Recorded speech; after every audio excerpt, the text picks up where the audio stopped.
So here's a really cool challenge. This challenge is called snail mail. And this is a traditional memory leak style vulnerability that's embedded into here. The application itself is emulating an old-fashioned post office. It's like the Pony Express. You can send a message and get a stamp and things like that. And what we're going to see is the memory leak happens when you get a stamp. It leaks information from the flag page. And we talked last time about ROP and why that's important to get around a NOX stack. The other piece of the puzzle is having a memory leak, right, to get around ASLR. So modern binary protections move things around in memory. You don't know where they're going to be, so you don't know what address you need to put into your ROP payload to get it to actually execute.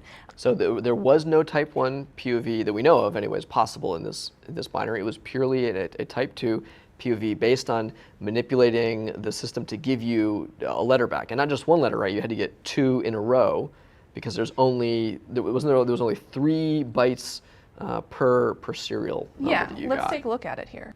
Yeah, so it wasn't just a matter of send a letter, get the number, and realize that those 4 contiguous bytes came from the flag page. You had to think about it a little bit, right? Yeah, it's a little bit of reasoning involved, which is pretty cool. So here... Yeah, what are we looking at here? Okay, so here we're looking at the reference POV. So in gray, the author's intended exploit for this binary. And if you look down here on the memory view, one thing that's very cool is any read from the flag page is highlighted in yellow. And we can see it right here really clearly.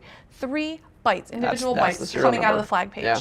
And as we said before, you have to do this twice because to score on a type 2 POV, you need 4 bytes of flag page data. So you have to basically interact with the service, ask it for 2 separate stamps, get these 6 bytes of flag page data, and then realize how to put them together. And what we're going to see here next to this in purple is Mecafish's POV.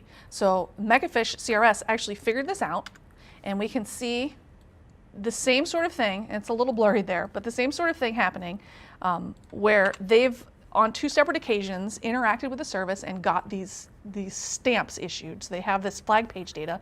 And then we definitely can see here, if you look, that this was a type 2 POV and it was successful. So they figured out how to put these bytes together and they scored. And they're the only team to do this on this service.